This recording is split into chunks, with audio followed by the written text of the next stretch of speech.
Dude, I think I told you like a little bit as this was happening, but it was crazy. Like I had to go through an email system, and it would take them, especially at first, 7 to 10 days to respond to an email. And they had about 80 questions that they asked one at a time. Like, it felt like I was getting fucking. Dude, that's ridiculous. And I'd already had to do like a warranty thing with these before, so I knew what they were going to want. I was like, here's the model number, here's the serial number, here's the color, here's this, here's my purchase receipt. And then they proceeded to ask for those things one at a time. Jesus. So every email I sent back, I had to be like, as I said in my previous email. Anyway, yeah, I got them. I outlasted them. That's crazy. See, my ass. I am just not doing that. I'm just eating it. I'm eating the cost of the headphones. It's like you couldn't pay me any amount of money to submit myself to that, and it's to my own detriment. For a certain fact, it's just like I cannot bring myself to deal with customer support at all. Yeah, I traditionally it would be very much the same way, and this just made me so mad that I was like, you know what? This is going to become my personal grudge until it is resolved. I don't care if it takes. I mean, it took me 3 fucking months. But anyway, yeah. You think it's a psyop, like in the grand scheme of things, to like wrap every American, all of their would-be political energy up into individual fights with individual companies' customer service departments, and just channel all of the energy that would go into change making just in fighting that one stupid fight that's made stupid on purpose? You have to spend that finite time and energy that you have, fucking arguing with Grubhub to like get a refund when like, your fucking Taco Bell didn't show up or something. Yeah. And, meanwhile, your Thomas Duffys are just launching snot rockets on every stoop in the district. You saw that video, wild. Right? Yes, you sent it to me, and I was like, I couldn't believe what I was seeing. I totally can, but it's so funny that the first question I asked you is whose house it was, because I was like, did he do that on purpose? It's not somebody that would be like somebody that he knows. Right. So that just means he's that gross. Right. It wasn't for like fuck you purposes. He literally just like wiped snot all over his mailers that he was dropping off. Yeah. Because he's just disgusting. Yeah, he's just gross. To use a little Desus and Mero, he's a sucio boy. Shit. Well, he won the election, so yeah. I guess let's get through that part as quick as we can. I already put up like a. We don't have to talk about every race, who won and who lost and all that. I mean that information's out there. If you're listening to this and you need that, just go back to the last post on the website. I run through it all. Really depressing. We go from a council that can't do anything worth doing to an even less prospect of that happening. An 8-3 split to a 9-2 split is the way that we're really looking at it. Yep. And that sucks. And it is going to take some serious fortitude, soul searching, and creativity, I'd say, to keep at this, because there's not going to be any sort of progress made in the next 2 years within the annals of power. It's all going to have to happen outside of that, which is why, Chris, I guess I should ask first before I launch into my brand new idea, how you're taking it, how you're processing the election. Ugh, fuck, man. Like, why? Yeah. Why do we have to be like this? I know. The entire country swings to the left. Except the little city that punishes you for caring. The city with the dome over it, where God has never been because he's never been allowed. Worcester, Massachusetts. Yeah, it really is. It feels that destined to be, and it's not. It is not something that cannot be changed. But I think, well, I have a few thoughts on this. I don't want to spend all day on it either, but I think one thing that is clear is that this is and has always been a long-term project. You cannot change the way that this city. You can't change the city council, let alone change the way that this city thinks in relation to politics in 2 years or 4 years or probably 6 or 8. If you want to get us closer to that, take the rest that you richly deserve right now from everything that you might have been doing, but get ready to do some version of it all over again, because that's what it's going to take. The only other thing we can do is throw our hands up and give up, and I promise you that thought has occurred to me, but the thought's presently occurring to me. Yeah. I have been thinking about it all day. So I should say, I don't think we said, did I say? Today's Wednesday. We're recording this on Wednesday, November 5th, the day after an election that was somehow more depressing than 2023.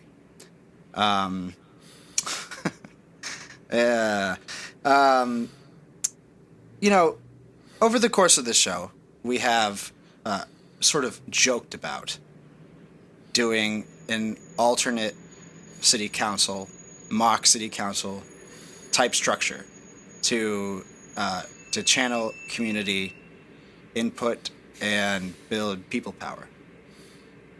I today, in a little bout of mania. Mania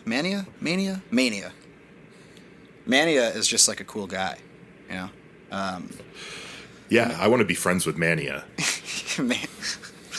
I don't really want to be friends with Mania. No one wants to be friends with Mania. But I was thinking, so I want to go and do sort of a historical report on the real underlying decisions for moving to the sort of quasi-Plan E system that we have now, back in 1947, 49, whatever it was. Before that, we had a bicameral system with ward aldermen and city councilors, if I'm remembering it correct. But what it essentially produced was a system in which neighborhoods and parts of the city had their own governance structures that fed and kicked up into sort of an overarching city structure of government. What I am putting forward right now is that we can just do that. We can just bring back the wards and start doing that, and using that as a sort of a tool to. A tongue-in-cheek tool to actually organize neighborhoods around issues and then petition the city council. I think it'd be fun, and it'd be whimsical and a lot more productive than thinking that public comment is going to help at all, right? Thinking that you can just name and shame your way into affecting the way that these cranks think about the world, because you can't. I don't know. Yeah, no, they don't care, and that is, I think that's going to be a theme of the episode today, beyond just the election stuff. They don't care, and there seem to be little to no consequences right now for them just completely ignoring when those things come up. So yeah, I don't know, why not? Apologies to people who've had to hear me talk about the Common Council before, but we're kind of talking mostly about the same thing. Yes. But yeah, there was a time in Worcester where every precinct had like a lower chamber alderman or councilor. And so, yeah, there'd be somebody from every neighborhood, like every micro neighborhood, on it. Right. For a point of perspective, that would mean there would be 50 members of this body if we elected one tomorrow, because we have 10 wards each. I'm sorry. Yes, 10 wards each with 5 precincts. Right. And so what I would really urge our listeners to consider is that the way that power works in the city already is not the way that it's legally prescribed that it works at all. We're so deep into above board corruption that we've lost the plot. But that means that something like doing our own common council can have power while not being in the charter, and it can be used as a vehicle for charter change. Hey, this is working so good, we should change the charter so that make this formal, right? Let's memorialize it. Right. And I think that would be a more productive use of everyone's time and energy than, frankly, even paying attention to what the city council is going to do, because there's nothing we can do to stop it. But that just food for thought. And we don't have to think about that all day. But this is a city council full of a lot of people who have aided and abetted a child rapist. So, I'm so dark, dude. It's just so fucking dark. Yeah, that's just a fact that we have to live with. And as I'm sure we're going to talk about a little more, we have to live with the fact that this story has been around. Heather's story has been around for decades, and it's been in the public eye to some degree or another now for years. It's been in the press for more than 2 years, multiple times, and they just ignore the whole entire thing, and that has worked for them. It literally has just worked, well. And that is an indictment of everyone, but especially the political culture that is that swirls around the halls of power in this city. It really is just a gang mentality kind of thing at the end of the day. Diana Biancaria sailing to victory in this new district seat that was supposed to increase representation in majority-minority neighborhoods of the city. It's like, what a fucking joke, right? Yeah. Diana used to be my neighbor. Diana, I am serious when I say this. Diana is barely verbally literate. Right. You could say the same thing about Kathy Roy, by the way, but that person won 70-30 roughly over the second candidate of color to run against her in her very entrenched,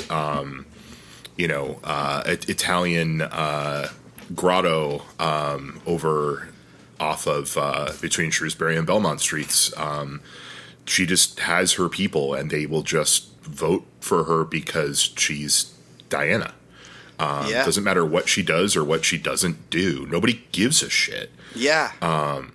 That doesn't motivate politics here. And I guess to just say the obvious things quickly, the one bright spot of the night was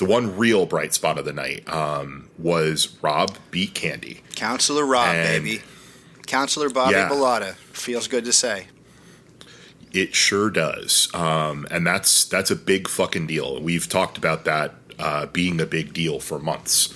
And also how gettable it was, but it wasn't a given. No. And Rob beat her by a few orders of magnitude more than she beat him the last time around. Yeah. So we got that. Yep. Donna is knocked off of the city council, which, okay. Not replaced by anybody better. Moneybags. Yeah. By Moneybags, the guy who bought a council seat. And everything else was pretty bad all around. And Yep.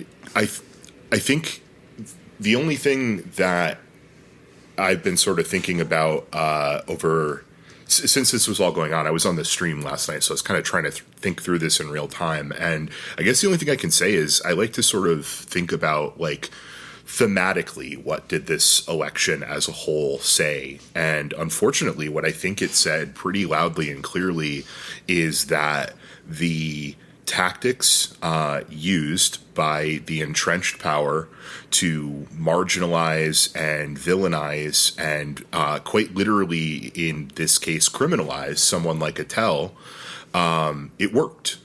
Yeah, it worked really well. It resonated with more voters than it didn't. And that's a tough pill to swallow, but I think you can't really start this process unless you address things that are real. And Thomas Duffy is not going to win the day in court over Attell. You're right. But he won the day politically. Yeah, because it's very rare for an incumbent to add votes and then still lose, right? Yeah.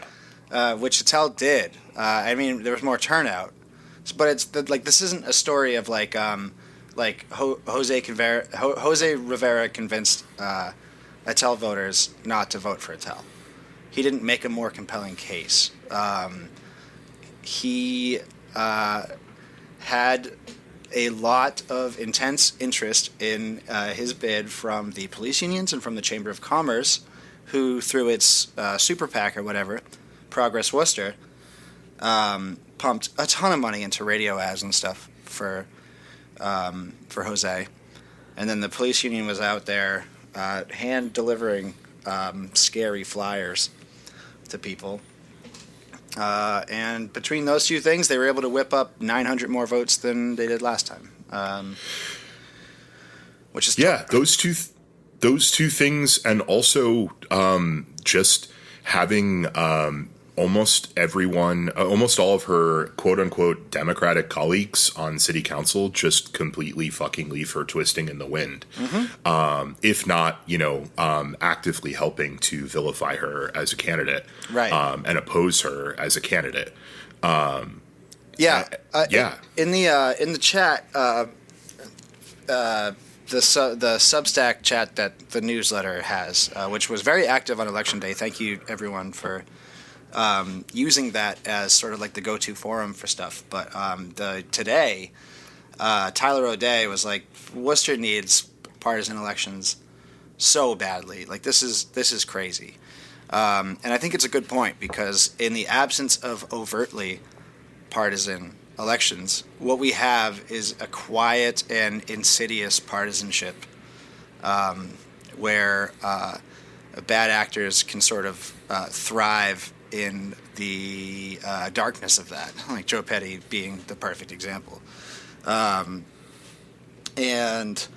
I think that to say that this was not a partisan election is like laughable, right? It's why I had to come up with the word for it. Like, the cranks is resolving the dialectic of this, like, going about pretending that we don't have partisanship in Worcester, right? It's just like it's a weird niche partisanship that is hard to explain to somebody, like you can just say, oh, they're all Democrats, and that's good enough for a lot of people. So, I don't know. I something has got to change. I don't know if I have much more to say about that than that right now. Yeah, I guess my last thought is, another theme I think will run through this episode. I said it on the stream last night. I've been thinking about it a lot lately. And it's just the same old assholes forever. Yes. Like, it's the same fucking 25 old assholes, and they just never go away. With Satya Mitra, we actually added an old ass. We have a freshman old asshole.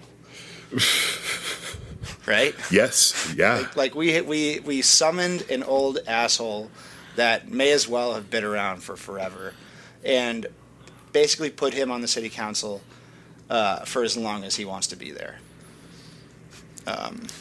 Investigate Precinct 1-2. It's crazy what's going on over there. I'll leave it at that for now, but we should investigate that. Yeah. But yeah, same old assholes forever. We have Mitra as a freshman old asshole. They needed to expand the bench. But then, we obviously have all the incumbent old assholes, and we got two blasts from the past. John Frisolo, never a city councilor, but certainly a former politician, and fucking Tony Economou. Yeah. Who said the DOJ report is just words on paper to an audience? Just words on paper. That fucking cheered. Like, it's very hard not to hate this place. And I do hate this place, actually.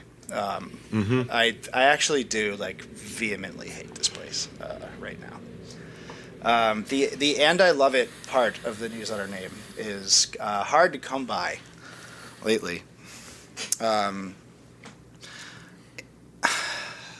And actually, so I was trying to cheer myself up last night, and I was watching our boy, Zohran Mamdani, his victory speech. And it was such a weird thing, right? Hearing, like, somebody that is legitimately inspiring in a city 3 hours away claim, like, total victory deservedly over a night. And there was one line in that speech that really got me. He was like, "This is for the woman who said that New York is a city I used to love, but now it's just the place where I live," right? And I really feel that way about Worcester right now. Like, the place I used to live, the place I used to love, and now it's just the place that I live. All of the special has been sort of wrung out of it. I really deeply feel that right now, but also I've been feeling it for a while, to be honest with you. I don't feel like everything that I love has been wrung out of it. There's still really great people here. There's a really great activist and organizing community. There's cool little quirky places.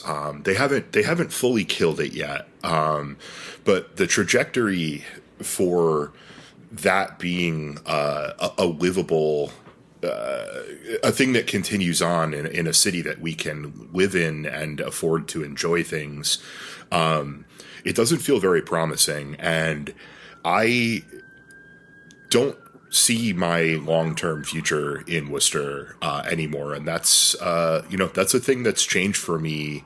It's not because of yesterday. It's because of a lot of yesterdays. But really it's also because I can't fucking afford, I don't want to rent forever.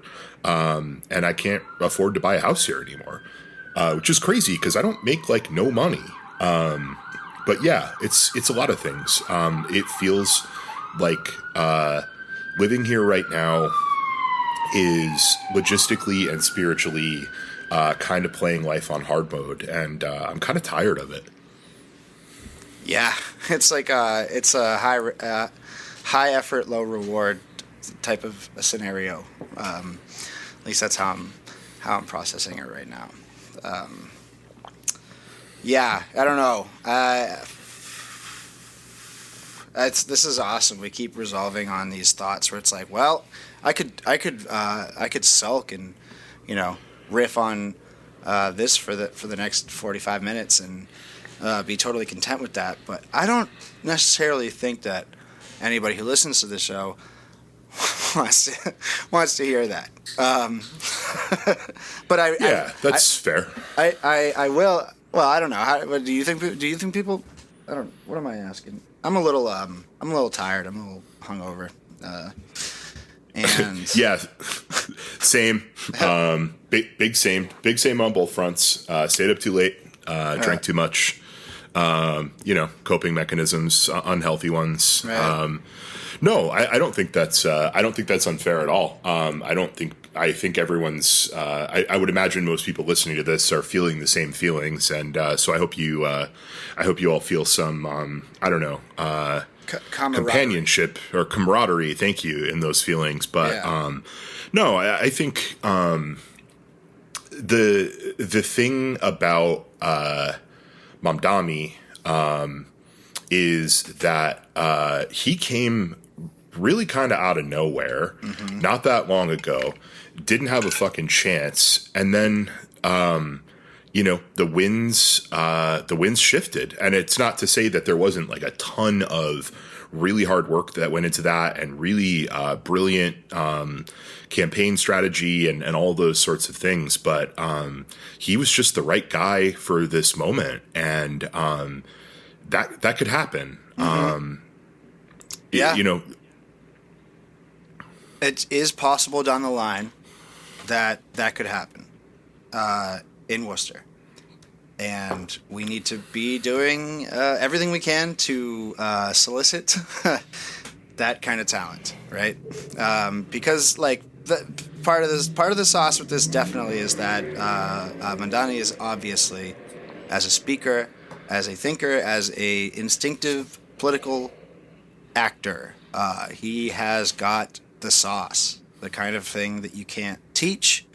And it's what makes somebody really special. And I thought that was shining through in his speech in a big way. I don't know if you watched it, but I saw most, but not all of it. I came in a little bit late. Someone texted me and was like, Mamdami's speech is fire, and I was like, oh shit, I was over here wallowing. I forgot. That's good, because I have prepared a couple clips about that. If you want to hear them. Hell yeah. First of all, hey, thank you for filling in for me on the stream last night, and hope you had fun doing that. Even though it was a tough election to be on camera for. I had more fun doing it than I should have had any right to have, given what unfolded before us. One thing I will say, for those who didn't catch the stream, in a perfect Worcester moment that prolonged our ignorant bliss on the stream, the city's live stream of the election results, aka the only way that you can get the election results, just froze for like 10 minutes, 15 minutes. So we were just sitting there not getting results. And that was one of the happiest times of my life, because it kind of froze at a moment where the picture was a little rosier than it wound up being. Just stay in that suspended ignorant bliss. Yeah. I wish we could turn back time. Just stay right there. My experience with that was the polar opposite, because I was at Attell's campaign party. Go find the one that's the most likely to be the happy one, right? That was the idea, and it is. It's a lot of effort to get from the Burncoat area to Webster Square. So I wasn't about to turn back. I was there, and it was frozen, and everyone is refreshing their phones. Meanwhile, people who are sort of more in the know than others are glancing around at each other and sort of with despondent looks, shaking their heads. So that's how I came to understand what was about to happen, and then I feel really bad for Attell. I mean, for both of us, it's a personal thing. Like, she's my friend. And that was brutal to see. And yeah, I don't know. That's tough. Yeah.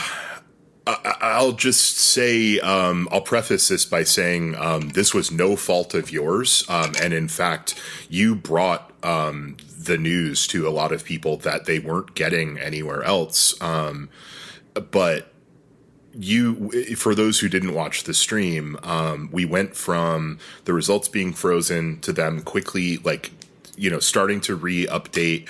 And then without narration or introduction to Bill at Attell's campaign event, and I could tell immediately that I was hearing a concession speech. Yep. And I think that sort of started to dawn on other people pretty quickly, and we were all kind of sitting there going like, this can't be what this is, right? Like, Yeah. It can't be.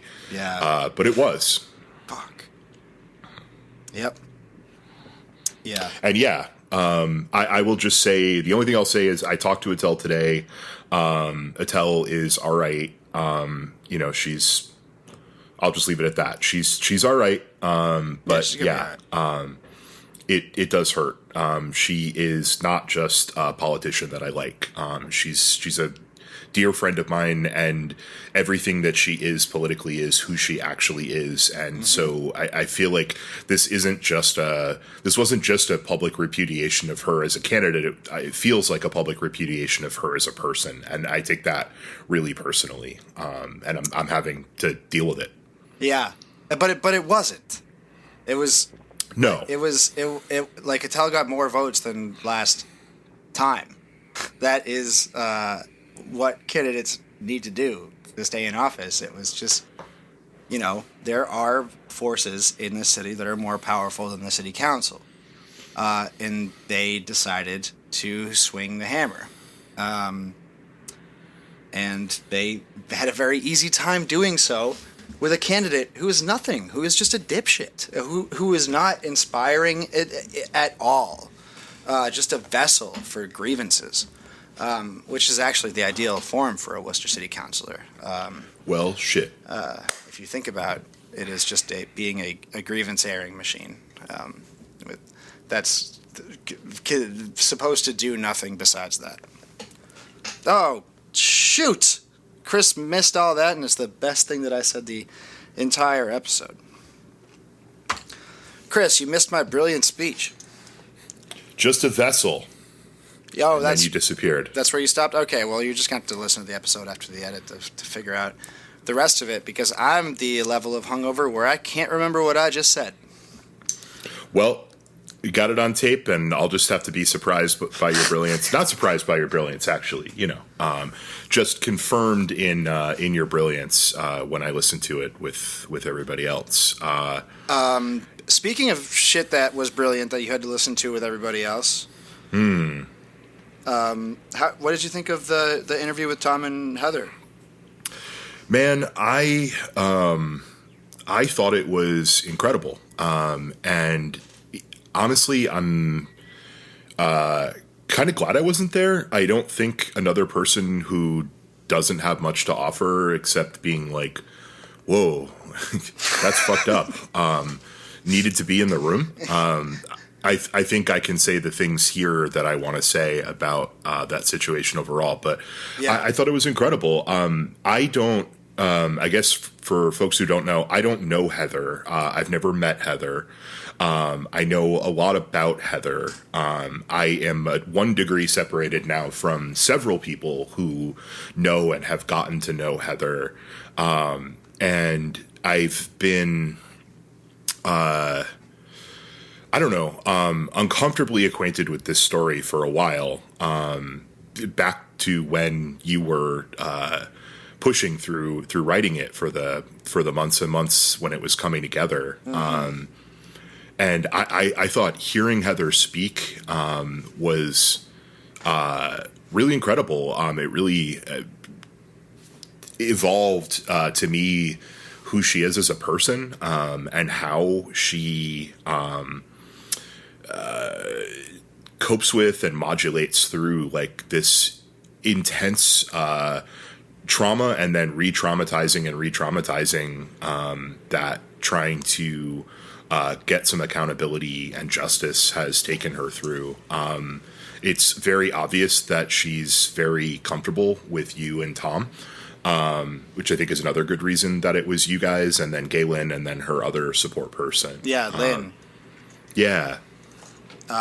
Lynn, so this is sort of a testament to, like, I was nervous to ask the question, but but I wanted to, really wanted to hear the answer in that format, because I've never asked her that question.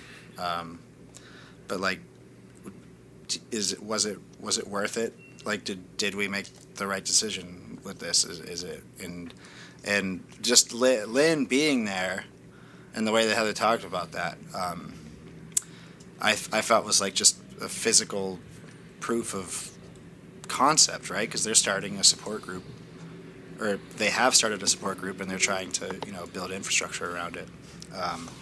And Lynn came into Heather's life because of the way that we put the story together. So I don't know. I thought that was I don't know, edifying. Yeah.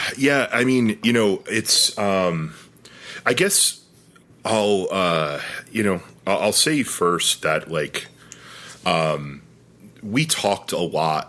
We talked a lot while you were putting this story together, and you bounced drafts by me and stuff. But we also just kind of talked, and it was really clear to me the emotional expense that this just having to hear and report this story was, and I think, we also talked a lot about, like, what would the response be when this story finally came out. And we even talked about what it might look like if the people that were implicated tried to ignore the story. And one thing that I didn't consider, I genuinely didn't, was that would just work. Yeah. Yep.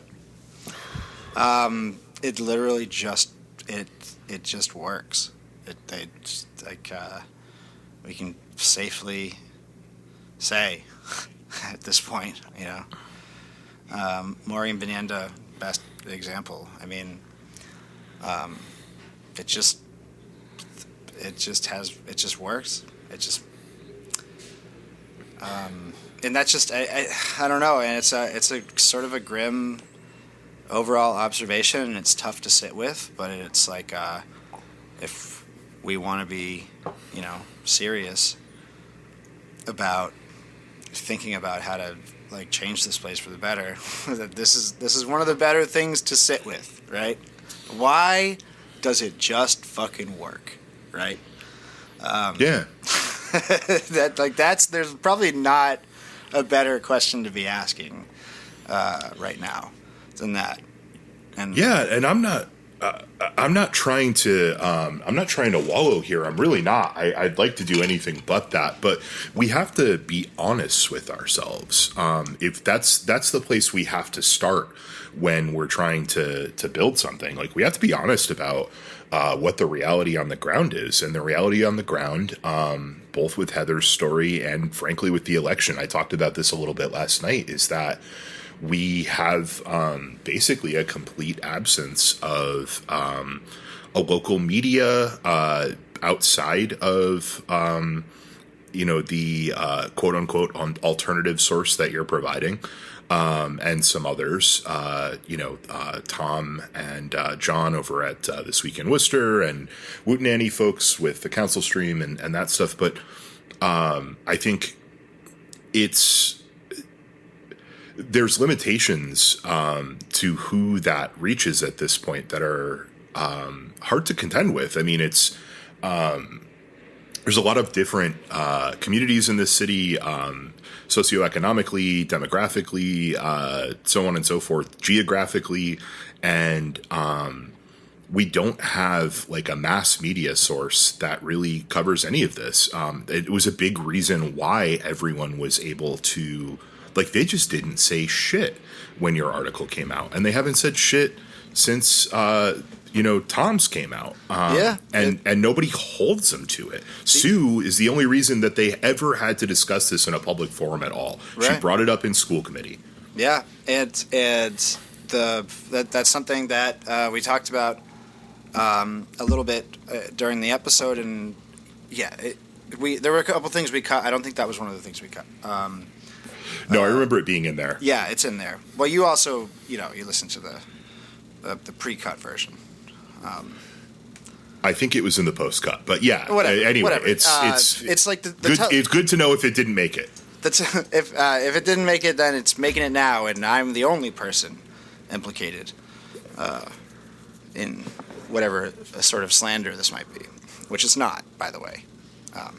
But the Telegram was fucking complicit, like entirely complicit in the strategy of just willful ignorance and story suppression. And how do you call yourself a journalist? Why are you doing this, right? Why are you doing this work? Do you think that you are the fourth estate, right? It's like, or do you just want to get in line for the next city comms job that pops open? It's like, if that's the case, just go into marketing now. Just go into fucking marketing right now. You'll make so much more money. Yeah. The jobs are there. The jobs are there way more than they're in fucking journalism. Yeah. If you're any good, just go. You have to take a de facto, like, what you're worth versus what you can conceivably get paid pay cut to work in journalism. If you're going to do that and you're just going to basically work in marketing for the political class of the time, it's like, what are you doing? Like, it's pathetic. It's embarrassing. Freaking, I don't know. It's really, really a bummer. Because I had swallowed the Kool-Aid a little bit early in my career and thought, journalism really meant something. It doesn't at all. And most journalists are just admin masquerading under the thin guise of the very stupid way that we talk about the First Amendment in this country. Yeah. I have some really discombobulated notes from when I listened, but germane to this point, I have a note here with a quote from one of my least favorite people in this city. If she still, I think she lives outside the city, but who was a city presence, Diane Williamson. Yeah. Diane Williamson, who once I've been trying to find it and I can't. But I know it existed because I called her on it once, and she got really mad. One time, Diane Williamson was a well-paid legacy columnist. She just had to write a column once a week. Dream. And got like a whole-ass paycheck and a union job to do that. Dream. Yeah. Oh, my God. One time she wrote a column about how she didn't have anything to write a column about. She did that. Like, she got paid her nut for doing that. And the reason that I called her out on that was she also wrote one. She raised my ire early on in my activism time when she wrote an entire article about how an Occupy Worcester rally and event went. And she wasn't there. She just wrote about it from I don't know what she heard or saw on Facebook or something. So whack. That is so whack. There was a funny little moment in early Occupy Worcester time where a sign that you would see more than one people carrying, more than one person carrying was "Where are you, Diane?" or "Where is Diane Williamson?" That's funny. Yeah. Anyway, another weekly column that she got paid very good money to write described John Manfredo as, quote, just a hugger. Yeah. Yep. That was his description of himself. I guess, Italians just love being racist against themselves. But yeah, Diane put that into print in defense of someone who was accused of not hugging a child appropriately or inappropriately, but raping them. Yeah. Yep. And it's, it feels a little shitty to laugh about it, but I am a firm believer in when something is so dark, it makes you want to laugh, you just gotta laugh. But the Italian insinuation in that article about he's just a hugger, like the way that that's structured narratively is it's like a Coen Brothers joke, it's crazy, man. And that, that's the sort of journalism this city's used to.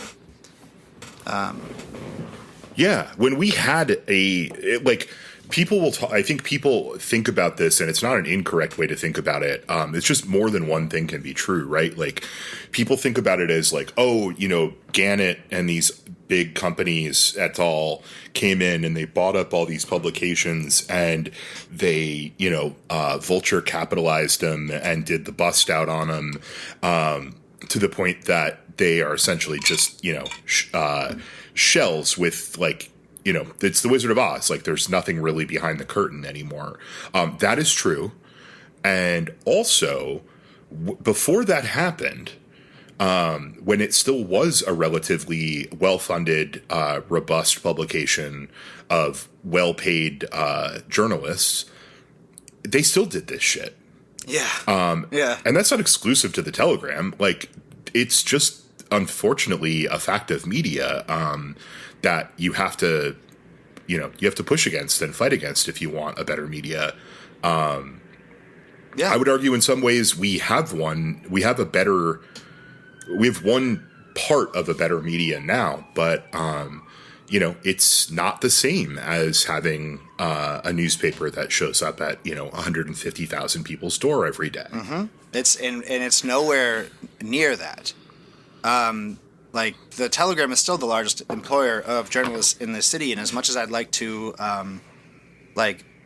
take credit for being like an important voice in the city, I am reaching 5,000 people, right? Like, that's like more people than your average Joe is going to reach with like just bullshit on social media or whatever. But that doesn't like come close to the sort of built-in audience that the Telegram has just by nature of being an institution in this city for so long. 100 years from now, if Worcester Sucks still exists, might be a different story, but it takes a long-ass time, like we were talking about earlier, to build up the institutional weight of an institution. And, that's not going to happen overnight, so it's like, the strategy for a long time was that, like, the alternative press would sort of, like, shame and pressure the larger outlets that were safer into taking shit seriously. And sometimes it worked, and then sometimes the CIA convinced the entire world that you were crazy. And then you maybe killed yourself, maybe didn't. Yeah, maybe the brakes failed in your car. Maybe there was some GPS guiding shit going on that we're not entirely privy to. Yeah, maybe. Maybe you shot yourself in the back of the head twice. I mean, things happen. Right. But yeah, that is the long tradition of the alternative press in this country is dying in legitimate ways. No, I'm just kidding. Well, kind of. No, I'm not kidding at all, actually. But the symbiosis between paper of record and alt weekly historically has been alt weekly peppers paper of record into taking something seriously, and then the legitimacy of the paper of record establishes it as serious. That should have happened with this, and it didn't. And that is an indictment of the role, such as it is, of the paper of record. That's unexcusable. Yeah, and I mean, I have a little look behind the curtain here because of the podcast. I can see the dashboard of Worcester Sucks, and a thing I noticed actually a long time ago is that if I understand the way that it shows some of the results correctly, Heather's story is the most read story that you've ever published. Oh yeah. It's Heather's story first, the one that you were launching the newsletter second, and everything else. Yes. And so we know what the limitations of this outlet are because that was them, right? Like, you reached more people with that post than you've ever reached with any other post, and yet it was a wet fart in a lot of ways because the next thing that was supposed to happen, the follow-up from the people who can actually make things happen and make consequences happen, it didn't happen. Yeah. Yeah. It's like, it's like it's like thinking about what's missing in that chain is like, I don't know. I am pretty confident in the fact that there's no one at the Telegram right now that could have written that story, and that it is an impressively put together piece of journalism. And I deserve to say that because I put in so much fucking work into that thing. And it's like, but even then, it doesn't get taken seriously. It's like, where is the internal newsroom debate? You know, I mean, like, that's really where I'm scratching my head. Is like, where are the reporters that are like, why are we ignoring this? Yeah, right? and that's the Pressuring story. editors. Yeah.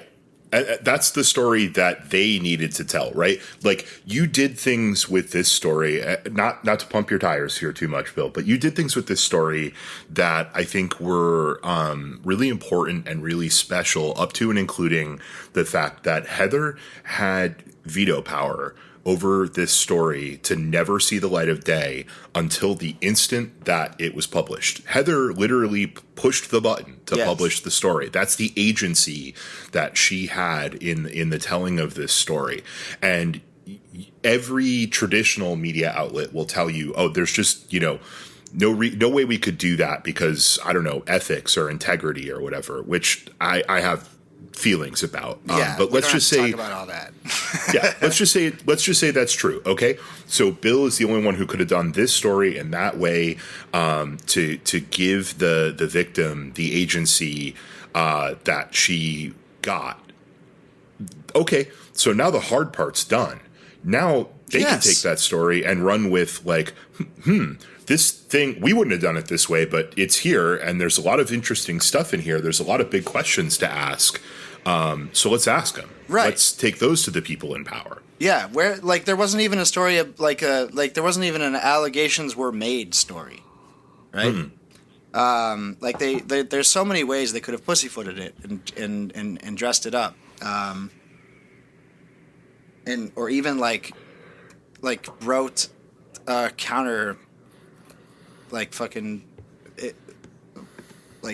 I don't know, like, it's just sad. It's pathetic that it was just radio silence, and that the journalists that are supposed to be holding the local political class to account continue to be complicit in order to buy some form of membership into that class, and they're not even making any money. They're making like 45 grand, maybe 70 grand if they're editor. I don't know. Editor-in-chief's probably making like 90 grand. It's like, that's not like buy my silence money, right?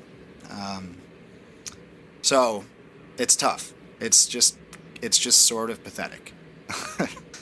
And I guess that's another theme. Worcester is just sort of fucking pathetic.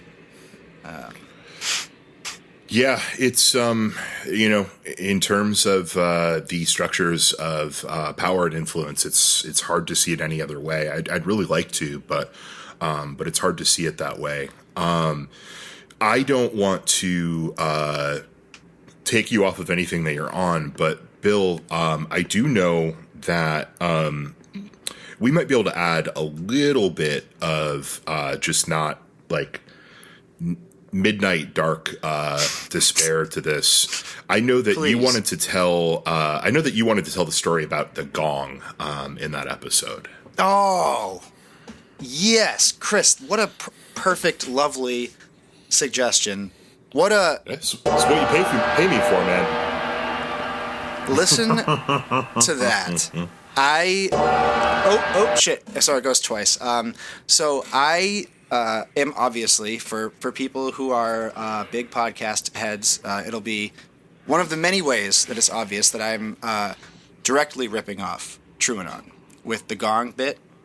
Mm-hmm. But I feel as though I took the gong device and advanced it a little bit because it was a it was a funny way to break the ice and be like, hey, we might need a timeout here.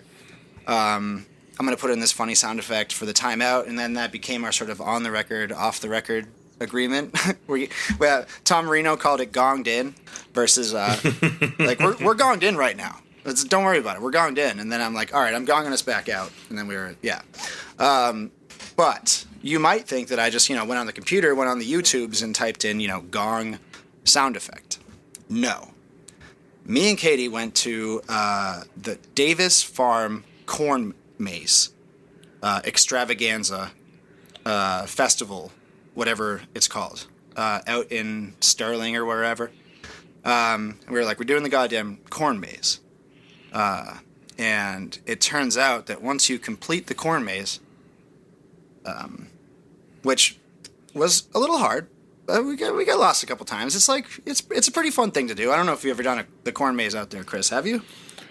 I have never done that corn maze or any corn maze. They kind of scare me a little bit. Oh, it's not scary.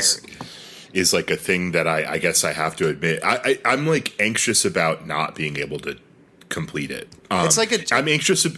Go ahead. So it's like you can just like walk through the corn and follow the volume of like the band that's playing like Sheryl Crow songs, and like you're not gonna die out there.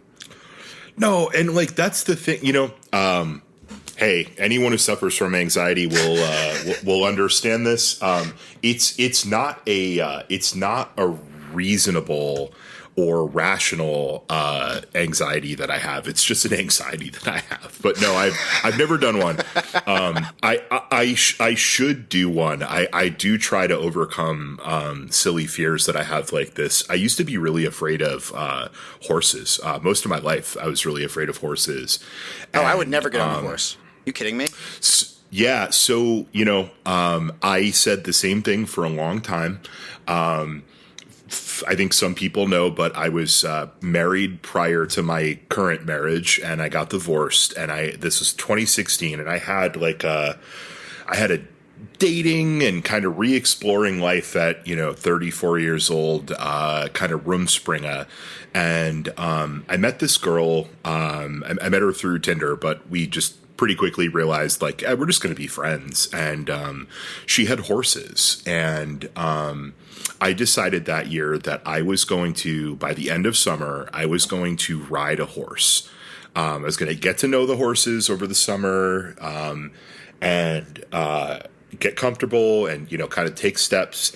And I was going to ride a horse. And on the equinox day, when summer turns to fall, which not coincidentally was the anniversary date of my prior marriage, I rode a horse for the first time. I rode a 2,200-pound horse named Woody, actually, like my dog. He was named after Woody Allen, though. Ew. Yeah, I know. That's tough. Tough thing about horses, they live a long time. You know, sometimes you might choose something. You got to be careful what you name them. But I'm going to do a corn maze. Is my point. All right, I'm going to do a corn maze. So I you did the corn maze. I will take you through the corn maze. I will be I'll be your guide. But yeah, so we did the corn maze, and it turns out once you get to the end of the corn maze, there's a gong, and you get to take your mallet and whack the gong as like sort of victory. Now, ever since Eureka Street, basically, I've had a weird post-traumatic stress disorder response where I just compulsively record things with my little recorder. I don't know why. I just do. Just like to have it running, you know? It's kind of weird. But I happen to have it running for hitting the gong, and I just pulled it back up. Yes, here it is. This is Katie walking up. I'm like, I gotta get my phone out. Listen to how this first hit is massive. Oh, yeah. She's wailing on that thing. I'm trained in the arts. And then, I'm trained in the arts, obviously. And the professional musician, hit the gong like I've been hitting gongs my whole fucking life. You merely adopted the gong. I was born into it. Molded by it. But one more time for the way Katie hits this, and it is like the hardest a gong has ever been hit ever. It sounds like a crash cymbal. There's no way that's not clipping. Yeah, no, it's clipping like crazy. Yeah, you were merely. I was born into the gong. Yeah, Molded. You merely adopted the gong. You know, she found some catharsis in that thing, though. Oh, and, yeah. It is exciting to hit a gong mean, after you do something like you are not lost anymore, and then you hit a gong. It's pretty fucking cool.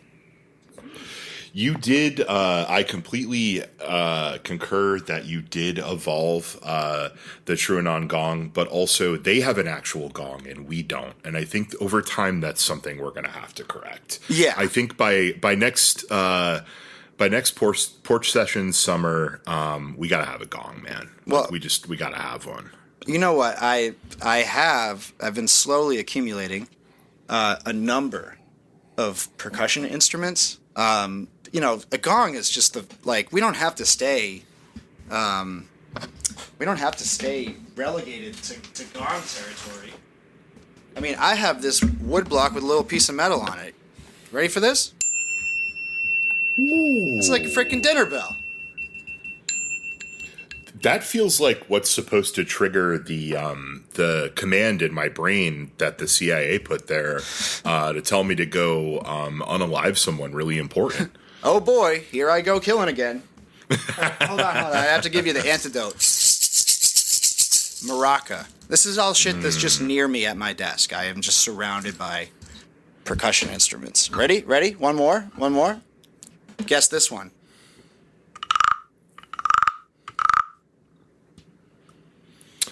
That's one of those wood things that's got the grooves in it that you scrape the stick across. Yeah, it's a wood frog. Wood frog, yes. All right, one more. I love making you guess sounds. What was the last time I did this? What was it? Oh, is when you got your little... Oh, yeah. My Sibian. Yeah, your Sibian. What's this one? Oh, I can't really do this one very well. It's kind of hard.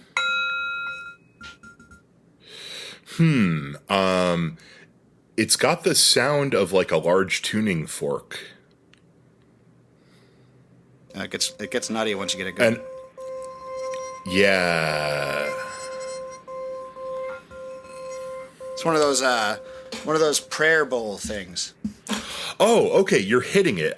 That's more what it sounded like, but usually you run the thing along the inside and like build it up. Yeah, I get impatient, so I give it a little whack to get it going. I don't know if that's Get straight to the point. That's not that. It's not very meditative, but neither am I. Anyway, Chris, It's pleasing audio.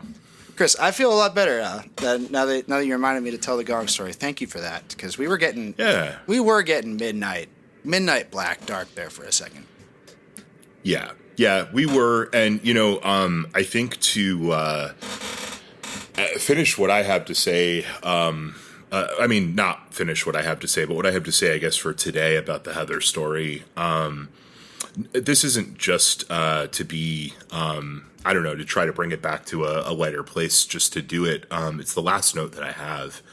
I wrote that Heather being more optimistic about changing the status quo than I am is something that I really need to think about. Yeah. And that's the thought that was kicking around in my head as I finished the story. Heather has been through things that I can't even imagine, and has had. No, there's one other thing I wanted to say before I get to that part, to finishing that thought. I wanted to say that for those of you who didn't listen to the Heather story, you really, really, really should read this stuff, listen to this stuff. Trigger warning and all that, but I mean, this is not trauma porn. This is something very different than that, and it's really the story of someone reclaiming their power and their agency over a situation where they really had none, or it was really taken from them. Yeah, the better way to put it. Yeah, but what prompted this story, or an update to this story, was these new documents coming out. And read the story, listen to the podcast. Where Heather's on and talks about it. There's no reason to rehash it here, but Heather. These documents reveal that a lot of things that Heather recalled about the situation that she was told were wrong, were not wrong. Yep. And that the police had a lot more than maybe it came out later that they had, etc. Heather had a quote in the story that I wrote down. It says, "I was gaslit into not believing myself for 25 years. I continuously had to convince myself that my reality is reality." And that just landed so hard for me, man. About the parts that, as someone who has not survived that kind of trauma, I've just never been subjected to in that kind of way. To have this happen to you, and to not only have it happen to you, but to be in such an imbalance of power and authority, or whatever you want to call it, that you spent a lot of your time not sure if you could believe yourself. Yeah. Yep. So, with that said, having been through the depths as deep as that, and some other stuff that comes up in the episode, Heather is a pretty optimistic person about what in time reclaiming her power and her agency and the story of what happened to her is something I need to think about. That's it's pretty remarkable, and I don't know. It's easy to get yourself down in the dumps. Cynicism and fear is cheap. That's why cynicism and fear won the day on Tuesday. Yep. But there is another way to go about it.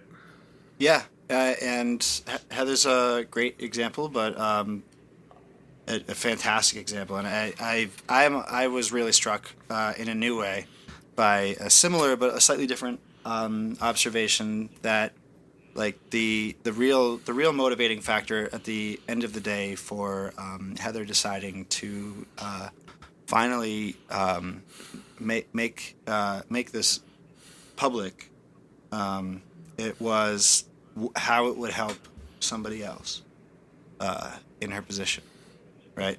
And like that's really like the reason to be optimistic and to be constantly pushing it forward. And that's like sort of a comeuppance, a end result of hard work that you don't get to see, but you get to trust will happen. And everything that we have done here, everything that people like Attell have done with positions of power. I mean, all of that it advances. It advances a future where it's easier for somebody else to, claim agency and pick up the ball and run with it. And you don't have to see that directly happen right in front of you or immediately to know that it will happen one day, right? And I think that's that's not cold comfort. That's actually like the most comforting thing. It's like that's the reason to be doing any of this stuff. That's a real thing, and it's not cold comfort, and I don't think it's empty optimism. I really try not to traffic in that because I just am not I'm kind of allergic to it myself, and so I can't really give it to other people. It doesn't feel fair. But yeah, this is all everything we're trying to do. What needs to happen in Worcester and change in Worcester is a mass movement type project. Mm-hmm. There's not one or two or three things or people that you can point at that are the entire problem. It's a big problem, and those take time to address, and they take having these little wins and little losses, or big losses and big wins. It takes that whole project to figure out where there's vulnerabilities and figure out better ways to message and organize and to get us all to know each other better and trust each other more and build more relationships. I have relationships with people in this city, candidates and non-candidates, that I didn't have before this race happened. As a result of the people who ran and the social activities that campaigns did and stuff. And I'll be honest, I barely made it out to those. I was a really bad supporter this year. I basically tried to do the podcast and kick money where I could, and not very much of it. But this is the project, and you can choose to accept that mission or not. But if you're still motivated to try to make change in the city, just know this is a long-term project, and the longer that you can stick with it, and the sustainable level of sticking with it that you can find, you're more likely to have wins over time. And grassroots movement organizing will always have more losses than wins. It's just always the way it is. One time I got this, I still have a few, but I got this amazing pack of people's history posters from this website called Just Seeds. That's great. They have these artists do these moment in time things. And I was looking at them and I was like, man, so many of these amazing campaigns were more of them were losses in the end than wins, but they still developed tactics and camaraderie. Anyway, I'm rambling on. I think you get the point. The point is we just have to keep working at it, or if you don't have that capacity in you, check out for a little bit, I guess, if you need to, see if you can come back at some point, put in what you can with the capacity you have. But this is a long-term thing that we're working on. And we are actually, I do know more people with like-minded politics in the city now. I am able to speak with more people or have an audience of more people than I did a year or two ago. You have a growing audience too, and more ways that things are coming out, and that's just what we can do. And it's hard, and it's going to take a long time, and that's just the reality of it. But what's the alternative? Yeah, I know. While you were saying all that, it occurred to me that there's a perfect metaphor for it. Right, it's been right in front of us the whole fucking time, and kicking myself, I hadn't thought of it earlier, but hey, this dome over Worcester, right? It is a big dome. It has been there for a very long time, and it does keep God out. But the dome is made of little panels, and the only way to take apart the dome is one panel at a time, and taking the panels out stinks. It's hard work. It's not rewarding. It doesn't feel like you're making any progress because this is a big-ass dome and these are little-ass panels. But every time you take a panel out, a little bit of God comes in. Makes the next panel easier to remove. So there is a day when the dome will finally collapse.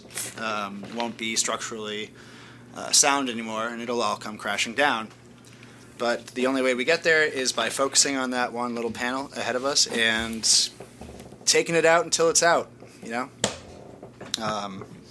So that's what I would encourage everyone who listens to this show or reads this newsletter. And I would also like to say that I don't consider you my audience so much as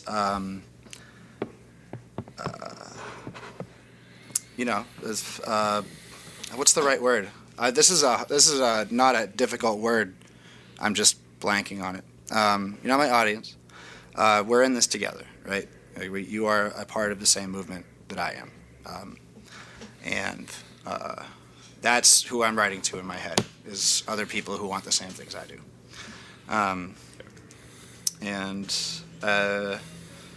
Let's fucking demolish this dome, and hopefully we'll live to see it fall down, right? I think what you meant to say is you're not my subscribers, you're my subs, and I want to do weird sex things with you. Right, but with sandwiches. With sandwiches, yes. Subs, sub-subs.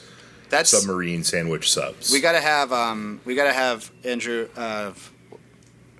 Marsh on the show, because we really do. The joke that he made about Bill's subs is it's too good, and that might actually be a funny project for next year, is to actually do a pop-up, call it Bill's subs. Because I make a mean sandwich. Yeah. I put in some years at Pizza Chef, dude. And I worked at a deli before that. I make a mean sub. You are speaking my language, my friend. Sandwiches, the joke that my wife or any number of other people would tell you, that's not a joke at all, is, Chris likes to turn anything into a sandwich. I'm the guy who's cutting the dinner roll open, throwing some butter on there at Thanksgiving, a little gravy, throwing the turkey on there, maybe a real thin slice of a nice cheddar. I'll make anything into a sandwich. A question that I asked during my Tinder dating era in 2016, one of my questions I would ask all my potential suitors was, all options are open to you. What's the dream sandwich that you're making? So I have one last thing to say very quickly at the end of this, but Bill, first I gotta ask you, what's the dream sandwich? All options open. What are you making? D'Angelo steak and cheese, mushrooms, peppers, onions. Oh yeah, okay. Easy. I'm Next not a pepper. question. Yeah. I'm not a peppers and onions guy, but everything else about that I love. Dude. Steak and cheese it's a foundational sandwich. Don't let George Russell hear you say that. Does George Russell have a problem with steak and cheeses? No, but he likes the peppers and onions. He likes the peppers and onions. I need to also, make my George tribute Russell. video. Yeah, George Russell, for anyone who's worried that he's going away from city politics, he is, but he's not going away from this podcast. Like, his voice will always be the voice that fills in for, every Massachusetts politician. Right. It's what George I hear in my head. Yeah, same. Freaking. He's our Mayor Quimby. Dude, we're never going to get a funnier guy than that. Remember when he was trying to get on their case about, like, they wouldn't take the watermelons in the trash bag? They wouldn't take the watermelons in the trash. There was only like 6-7 watermelons in there, and they left watermelon. I ate all the watermelon. It was just all right. That can't weigh more than, I don't know, 2 pounds? Come They just left it on my neighbor. It wasn't me, by the way, but my neighbor, he was, yeah. Oh, it was amazing. It's just a guy I know. It definitely wasn't me, but, sometimes you gotta eat a half a dozen watermelons. Like, what do you... It's summer. We gotta put together, for the next episode here, I'm making this commitment now. For the next time we record, I will have a George Russell quote super clip. Fuck yeah. Every George Russell moment I can find in my notes will go into a super cut. But anyway, Chris, we got to get out of here because we're just talking shit now. I'll say this. That, my friends, is something to look forward to, which is what we all need right now. We're going to have a George supercut. Yeah. Set to the tune of "And I Will Always Love You." Is what I'm thinking right now. So I'll close myself out, at least with this. I'll say 2 things. 1, revolutions happen very slowly and then suddenly very quickly. Something like that is what we just saw in New York City. I know it feels very far away here. It could be. We don't know how far away it is. The only way to find out is to try. And the second thing I'll say is my dream sandwich is a Reuben. It's a specific Reuben I had one time. Oh my God. At this place that made their own pastrami and all of that stuff. This little sandwich place that I can't remember the name of. That was on. I love a Reuben. Was on Abbott Kinney, I think, or in that area around Santa Monica, Venice, California area. Yeah. And it was just that sandwich. Add a Cooper's horseradish sharp cheddar and panini grill that fucker. That's my perfect sandwich. That is what you just did was sexually tantalizing to me on like a physical. Wow, I want a Reuben so. Yeah. I'm so hungry now. Holy shit. I have a thing to plug. I'm pulling my plug privileges here. Anybody listening to this that might be in the Cambridge area Saturday from 4 to 6. I am. I was very kindly invited to do a reading for Luke O'Neill, his new book. We had it coming. It's at the Sinclair. It is free, I believe. I'll put a link and a flyer in the show description. And also, I know I have a lot of things that would be good to read, but I do not currently know what I'm reading and would love it if somebody had an idea. If somebody is instantly reminded of, oh, that piece, that part of that piece from blah, blah, blah, whatever, would be a good thing to read in a reading style context. I will probably rock with that idea. So send her over. You know how to get in touch with me. Comments, the chat, billshaner@substack.com. Mail it to me. Whatever. But yeah, that's all I have. Ladies and gentlemen, you have your marching orders. Also, please go to Bill's thing. This is going to sound very convenient now, but I was going to go to your thing even though Jadakiss is performing at Off the Rails in Worcester. Dude, what? And that's really, that's happening on Saturday night. Oh, well, this is from 4 to 6. I can be back there in time for Jadakiss. Well, you should. Everyone else should take in both of those things. I have to go to a conference for my job in fucking Danvers. Dude, so, Danvers? Yeah, Danvers. Well, at least you get North Shore beef out of it. It's true. It's the only thing that I can really salvage this with. But everyone, go to Bill's thing. I wish I could be there. And, I don't know. Next week will either be better or it'll be worse. Yeah, it'll be better, though. We know it. We know it'll be better. Yeah. All right, I'm gonging us out. I love that. fucking, that's so sick hitting that button. That's tight. Beautiful.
But I can see what's going on in my mind.